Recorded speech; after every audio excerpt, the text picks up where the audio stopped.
Bueno, aquí estamos para hablar de la gestión emocional en el proceso de búsqueda de trabajo. Entonces, un poco el objetivo de la conferencia es contaros, en primer lugar, la gestión de cuando nadie responde. Es decir, cuando hay un silencio que implica que hay un rechazo tácito, ¿no? Y por otro lado, entender mejor un poco la gestión emocional en sí misma. Obviamente centrado en el terreno, digamos, de lo laboral, pero también cómo funciona el mundo emocional, ¿no? Entonces, es muy probable que os hayáis encontrado en la vida, en el mundo laboral, en el proceso de búsqueda de trabajo, en esta situación, ¿no? En no haber pues recibido una respuesta y ese silencio que genera esa sensación de incertidumbre, de angustia, de no saber qué es lo que sucede, ¿no? Muchos es probable que podáis pensar que quizá no soy suficiente, que hay algo que me pasa a mí, ¿no? ¿Qué es lo que sucede? Y también puede haber la situación esta de que hay un gran malestar al que cuesta ponerle nombre. ¿Qué es lo que siento, lo que me pasa exactamente, ¿no? Entonces, primero de todo, me gustaría como dar algunas ideas claves importantes sobre las emociones. La primera cosa es que las emociones tienen un origen evolutivo, es decir, son básicas para la supervivencia, ¿no? Las emociones están en la parte, digamos, del cerebro reptiliano y lo que sirven es para nuestra supervivencia. Es muy útil tener miedo cuando hay un peligro y este miedo que nos advierta.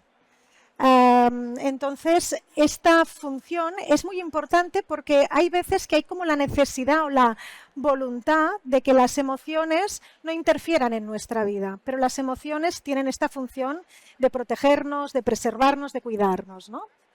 Por lo tanto, las emociones no son enemigas o malas, a pesar de que hay muchas veces una clara incomodidad física. Sentir miedo genera todo un cambio en nuestro físico, ¿no? En nuestra experiencia vital, ¿no? Y también tienen una función, sí. Pues sí.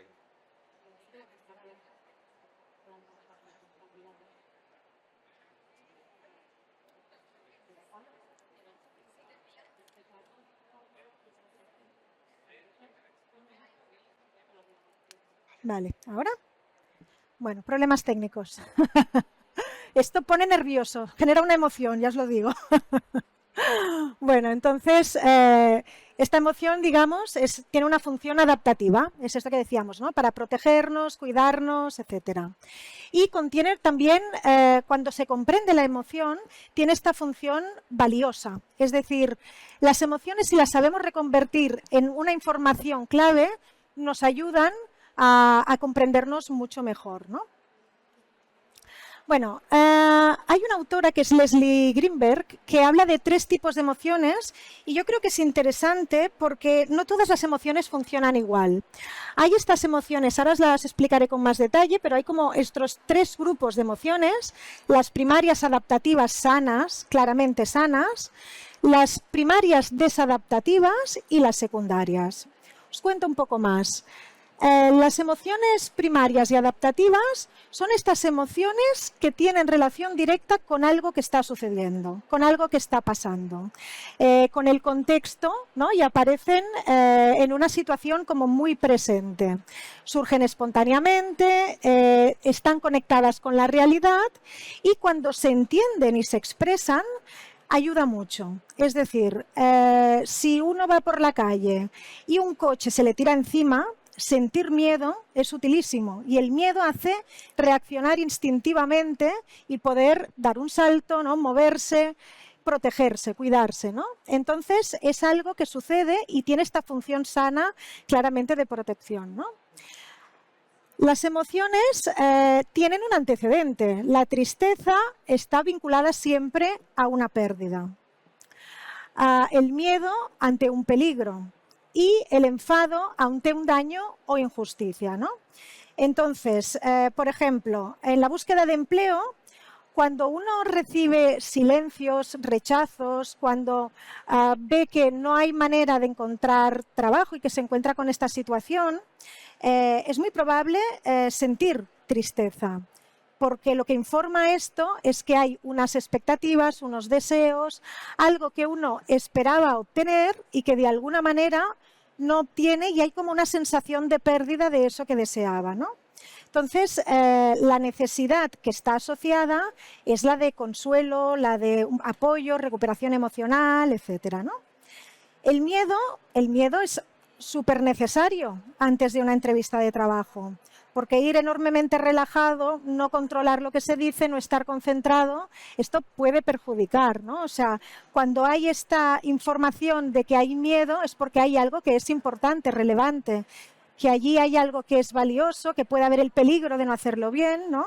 Por lo tanto, ayuda a prepararse y a concentrarse, ¿no? Y el enfado también es una emoción que puede ser muy útil, ¿no? Cuando a lo mejor en una empresa un candidato es tratado con falta de respeto, ¿no? Entonces, la posibilidad de poner límites, de decir, bueno, esto no es correcto, ¿no? También protege la identidad y la autoestima, ¿eh? Entonces, la idea es que la emoción no debe ser eliminada. La emoción debe de ser escuchada, atendida, comprendida y de alguna manera, o sea, entender que tener una emoción no significa estar mal emocionalmente, ¿vale? Aquí esta es una imagen que me parece súper gráfica para hablar un poco de las sensaciones físicas vinculadas con las emociones.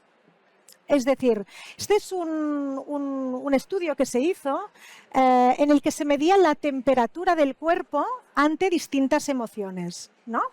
Entonces, fijaos cómo las emociones amarillo-rojo son las que activan mayor temperatura y las azules es justo lo contrario.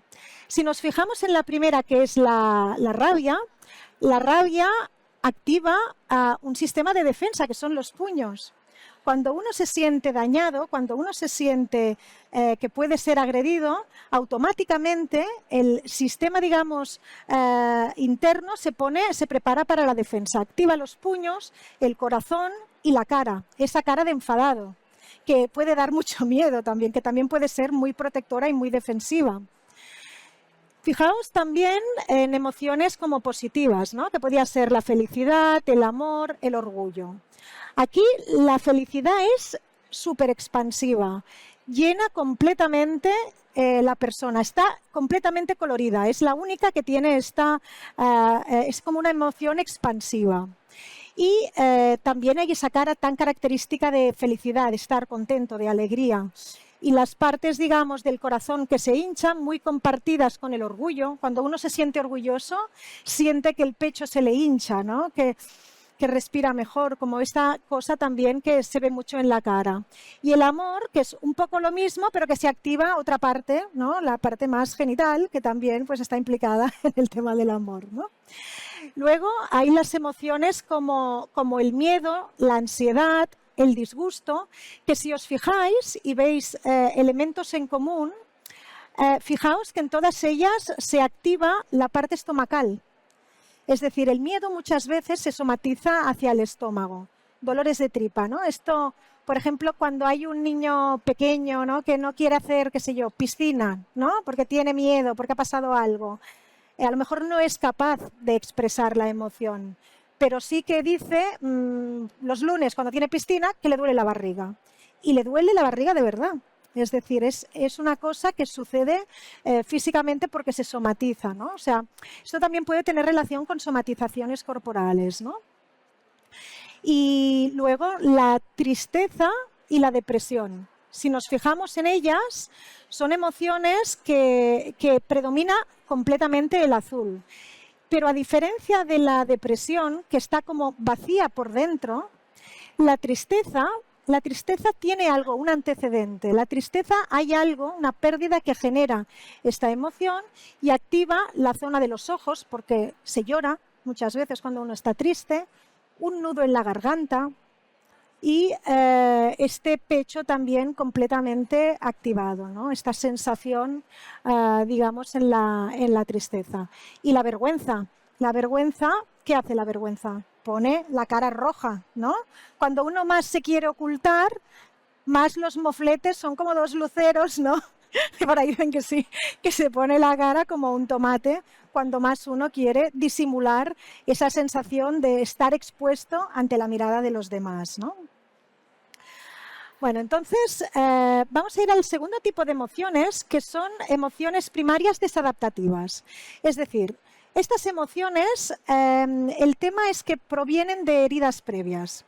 En este caso sería algo que sucede ahora, activa algo de nuestra biografía que pasó en el pasado, ¿no? Algo que, que pasa ahora, pero que nos hace sentir algo como que sentimos en un momento del pasado, en nuestra propia historia, en nuestra propia biografía, ¿no? Entonces son emociones que se sienten como reales, pero no nacen de la situación actual. Es como que la historia personal interfiere, ¿no? Sería la emoción adaptativa sería esto duele, ¿no? Sería tengo miedo porque estoy a punto de entrar en una entrevista, ¿no? Pero la desadaptativa dice cosas como yo soy el problema, nunca soy suficiente, seguro que han elegido a alguien mejor, ¿no? No valgo. Todos estos conceptos lo que ponen en fuerza, en valor, ¿no? Es la idea de que no es una emoción vinculada a lo presente, sino que reactiva cargas y aspectos, digamos, de la vida pasada, ¿no? Entonces, ante la idea, por ejemplo, de que no me han llamado porque yo no valgo, ¿no? Aquí se puede conectar con exigencias previas de invalidación. Es decir, si una persona, por ejemplo, invento un caso, ¿no? Pero alguien que haya crecido en un entorno que sea como muy autoritario o que haya mucha exigencia, donde la persona cuando era niño sintió que no era suficiente, que no valía, ahora en la vida adulta, ¿no? Cuando se encuentra con un rechazo laboral, ¡pam!, automáticamente se activa toda esa emoción del pasado y la persona puede sentir como toda esta carga ante un rechazo que puede ser, ¿no?, el propio de que hay otro candidato que encaja más en el perfil que uno, ¿no? Entonces, la idea es que las emociones de este tipo no se transforman ignorándolas, ni tampoco pensando en positivo, ¿no? A veces, con toda la mejor intención del mundo, bueno, hombre, anímate, no pasa nada, ¿no? Es esta cosa de pensar en positivo, pero esto la mayoría de veces no ayuda para nada, al contrario, aún angustia más, ¿no? Lo mejor es tomar conciencia de esa emoción, identificarla, decir, pues sí, tengo un miedo que en este caso a lo mejor es algo que no responde a la realidad. Me siento aterrorizado ante una situación que tampoco hay para tanto, ¿no? Entonces, bueno, pues el tema es comprendiendo de dónde vienen estas emociones y lo interesante es, como a nivel ya como más terapéutico, ¿no? Sería generar nuevas emociones que tengan esta función correctiva, un poco de poder volver a reconectar y comprender qué es lo que ha motivado eso, ¿no? Y luego hay otro tipo de emociones que son las emociones secundarias. Lo que sucede en este caso, ¿me oís bien? ¿Sí? Vale. Lo que sucede, gracias, en este caso es que son emociones que tapan a otras como si las cubriesen con una manta, ¿vale? Como algo que pasa por encima de las otras. Es como una capa protectora en el sentido de que muchas veces la emoción que queda tapada es la que realmente es dolorosa. Hay algo que para la persona resulta muy difícil de vivir y entonces queda cubierta con otra emoción. Por ejemplo, el miedo, ¿no? El miedo ante no ser, digamos, aceptado en una entrevista que para él no es muy importante, pues a lo mejor es muy invalidante para la persona sentir miedo.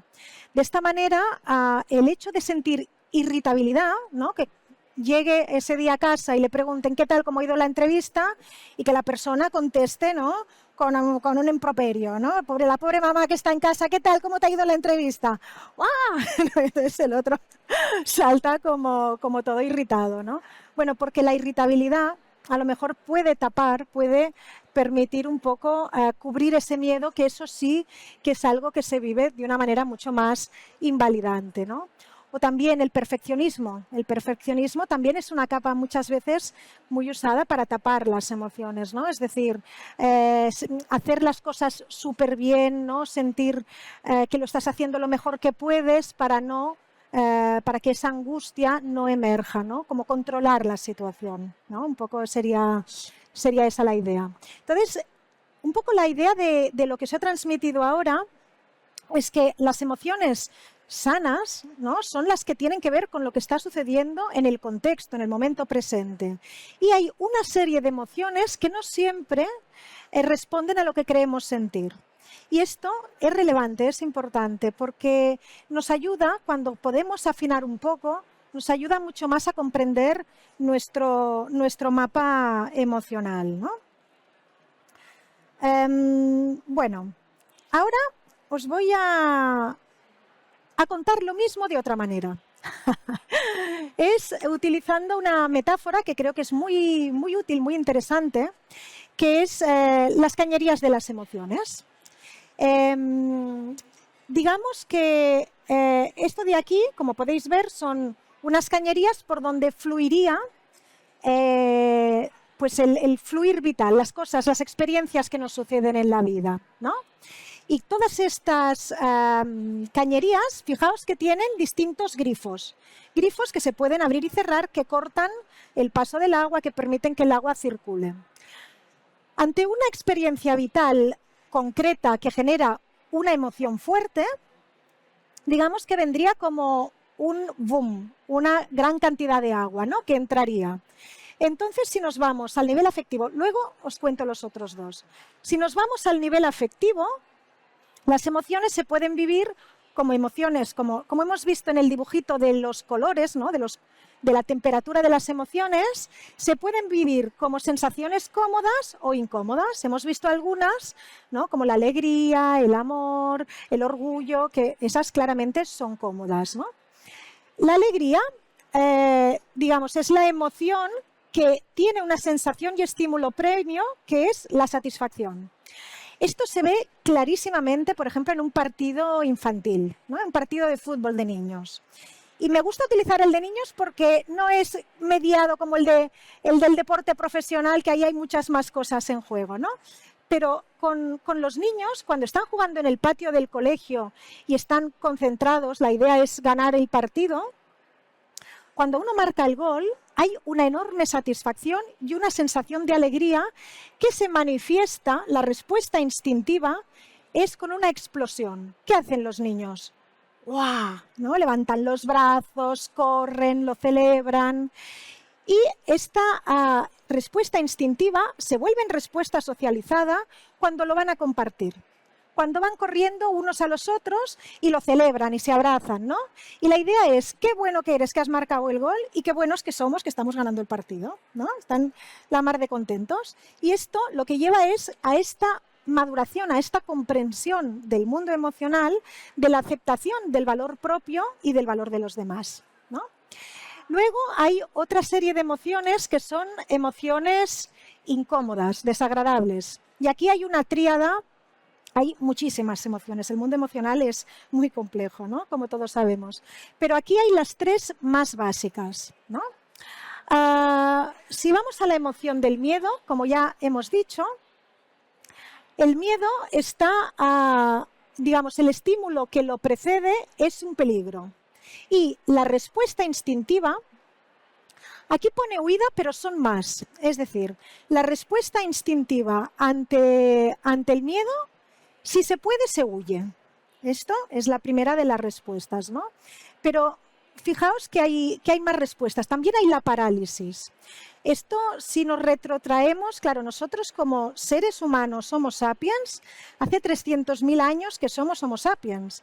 Ahora en la ciudad nos espabilamos, o en el mundo actual nos espabilamos la mar de bien, pero imaginaros hace 50.000 años siendo cazadores-recolectores, lo poco preparados que estábamos para la vida de la selva, ¿no? Y lo terroríficos que debían de ser los peligros de los depredadores, ¿no?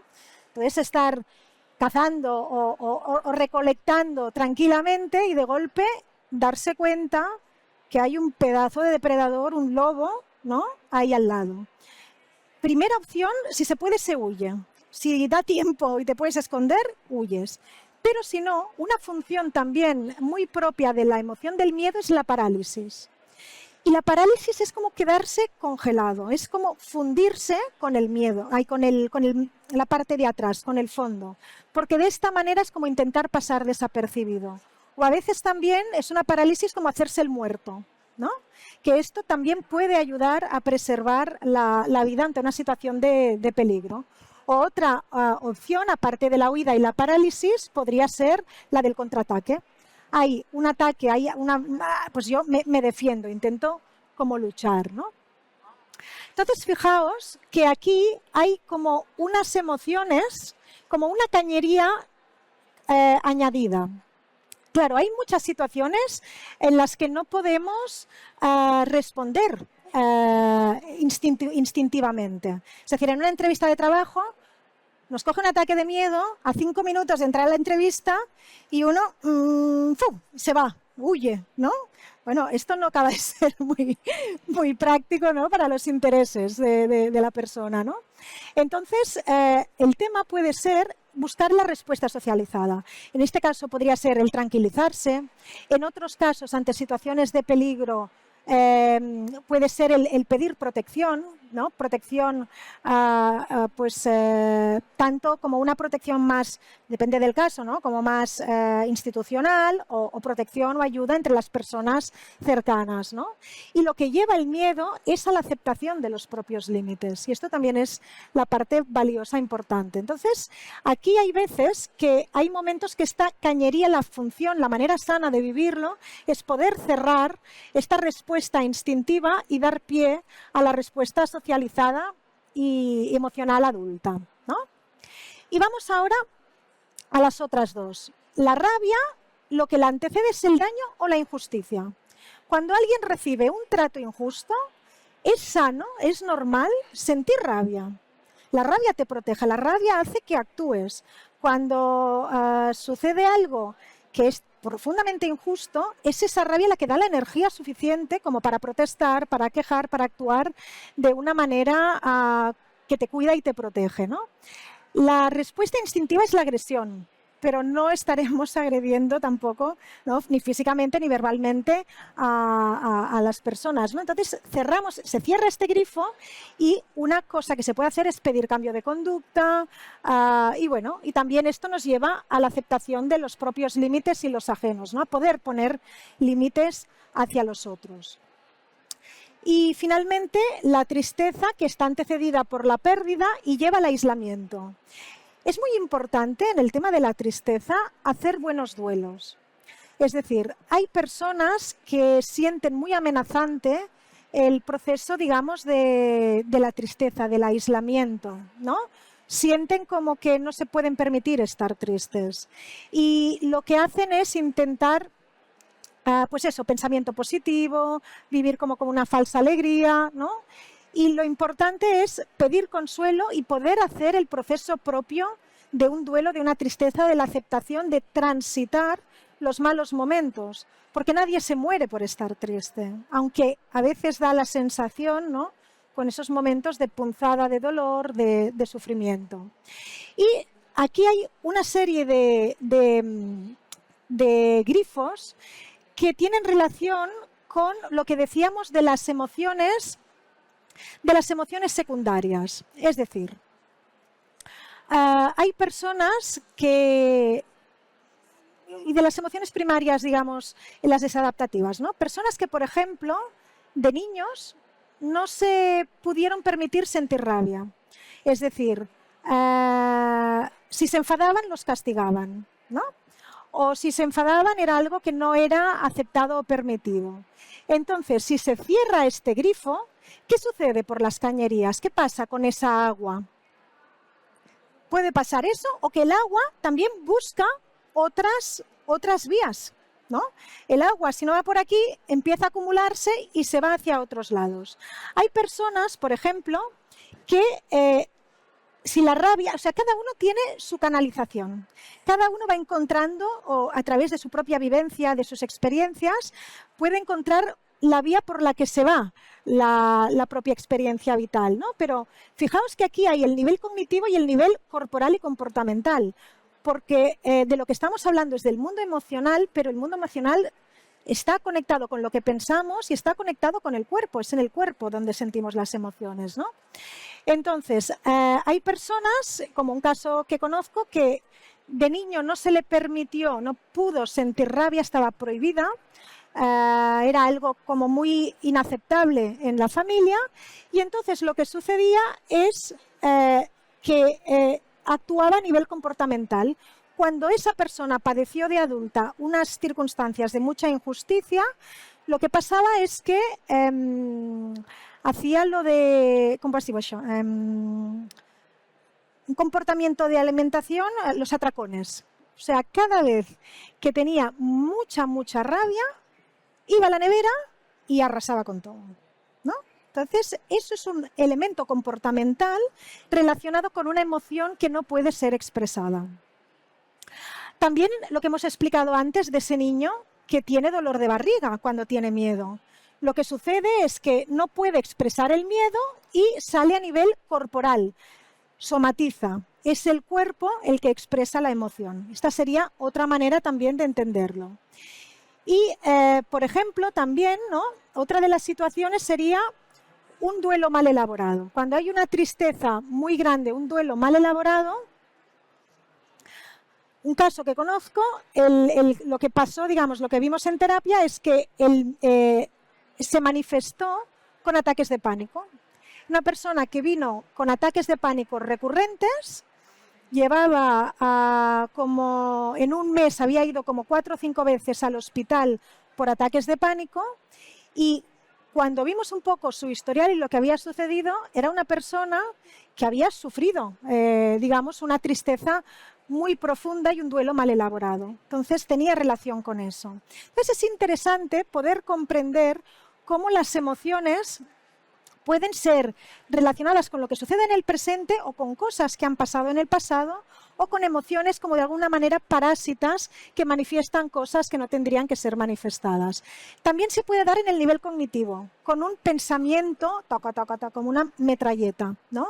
Cuando a uno le sucede algo, mucha angustia y de golpe la cabeza se dispara, no puede dormir, está todo el día pensando. También es una manifestación que puede tener relación con el mundo emocional. Bueno, vamos ya un poco a herramientas prácticas de autorregulación emocional, porque el objetivo es, yo tenía una clienta que me decía, esto quítamelo, hazme una lobotomía, sácamelo, no quiero tener esto, ¿no? Entonces, como yo no sé hacer lobotomías, lo que hablábamos era de la autorregulación emocional, ¿no? Es decir, una cosa que es importante es la identificación de lo que sucede. Poner nombre a la emoción. Cuando se nombra y se comprenden las emociones, hay, digamos, una reducción importante de la intensidad emocional. Entonces, identificar lo que sucede, verlo dentro de la propia estructura emocional ayuda mucho a tranquilizarse cuando uno se da cuenta que a lo mejor la emoción que está sintiendo pues tiene toda la razón del mundo de estar y que tiene esta función de preservar y de cuidar, ¿no? Luego, la autocompasión realista, porque es lo que decíamos antes, no es siempre pensar en positivo, no ayuda muchas veces, aunque haya la mejor de las intenciones, ¿no? Cuando uno incluso intenta tranquilizarse. Yo creo que a veces es más importante tratarse con autocompasión y respeto, ¿no? Porque muchas veces cuando sentimos emociones negativas fuertes, dolorosas, potentes, nos hablamos con muchísima dureza. Somos nuestros peores enemigos. Y puede ser que nosotros nos lleguemos a hablar a nosotros mismos mucho peor de lo que seríamos capaces de hablar a otras personas, ¿no? Entonces, es eso, hablar con firmeza, pero sin esa crueldad que a veces podemos aplicarnos, ¿no? Y finalmente, separar identidad y resultado, ¿no? Es esa cosa de no encuentro trabajo, ergo soy un fracaso. No, es decir, no encuentro trabajo, bueno, habrá que buscar las maneras, etcétera, pero como llevarlo a la cuestión de identidad, ¿no? Esto es que yo soy eso, es que yo no hago, pues eso, soy un fracaso, soy un fraude, no soy suficiente, no valgo, ¿no? Entonces, pues es eso, ¿no? Comprender a través de la emoción por qué no obtienes el resultado. Es decir, a través de esa emoción, a lo mejor de ya un poco de frustración, ¿no? Es intentar ver qué es lo que sucede. Entonces, bueno, a lo mejor lo que pasa es que estás picando un poco alto, a lo mejor necesitas un poco más de formación, puedes encontrar un trabajo más adecuado a lo que estás haciendo ahora, o a lo mejor, bueno, es como dándose cuenta de esa emoción para reajustar las cosas importantes que uno puede hacer, pero sin llevarlo al terreno de yo soy, ¿no? Yo soy, es culpa mía, y esa crueldad que a veces uno, ¿no? puede utilizar consigo mismo. Y un poco para acabar, ¿no? Como recopilando estas ideas de lo que hemos venido diciendo, las emociones pueden ser profundamente incómodas, pero hay esta función que es adaptativa, muy, muy valiosa cuando se comprende y puede ser un enorme aliado para la propia vida. Cuando uno empieza a entender su propio mundo emocional es cuando, de alguna manera, hay la posibilidad de actuar de una manera como con sentido sobre las cosas que pueden hacerse y entendiendo y madurando también de una manera que es útil para la vida, ¿no? Las emociones, mejor no evitarlas o vivirlas como algo desagradable que queremos que desaparezca, ¿no? Es decir, cuando hay esta sensación de desborde también nos indica algo. Cuando uno siente que está muy desbordado por las emociones, oye, ¿qué es lo que hay ahí detrás que nosotros podemos aprender del mundo emocional, ¿no? Y el objetivo es siempre regular las emociones.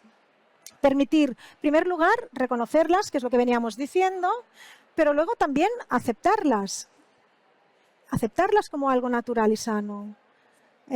También parece que estamos en un mundo en el que solo las experiencias positivas, bonitas, ¿no? Instagram, las cosas como luminosas, son las que se muestran, ¿no? Mientras que donde hay dolor y sufrimiento, a veces esto es como algo que se vive incluso con vergüenza, ¿no? Entonces, poderlo aceptar, permitir su expresión, hablar ayuda mucho, contar las cosas, explicarlas a personas de confianza, que nos puedan ser figuras que nos ayuden en este proceso, ayuda mucho.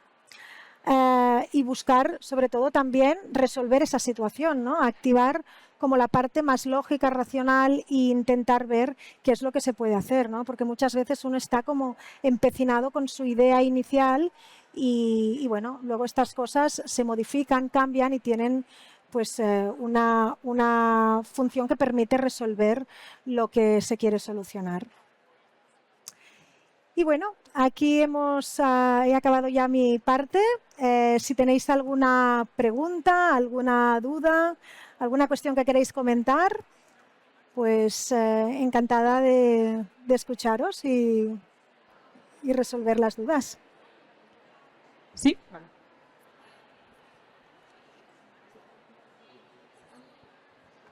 Hola, muchas gracias por la charla. Tengo una duda y es de pronto qué tips o qué herramientas nos puedes dar para cuando tengamos una situación como en una entrevista o algo así.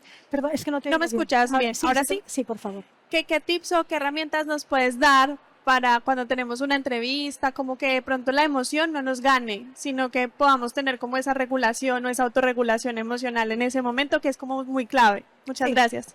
Muy bien. Pues mira, es muy interesante en el momento de la entrevista, el momento justo antes, muchas veces tiene mucha relación con la preparación que uno tiene para esa entrevista. Es decir, el hecho de conocer al sitio al que uno va, de prepararse bien lo que uno quiere decir, su propio currículum.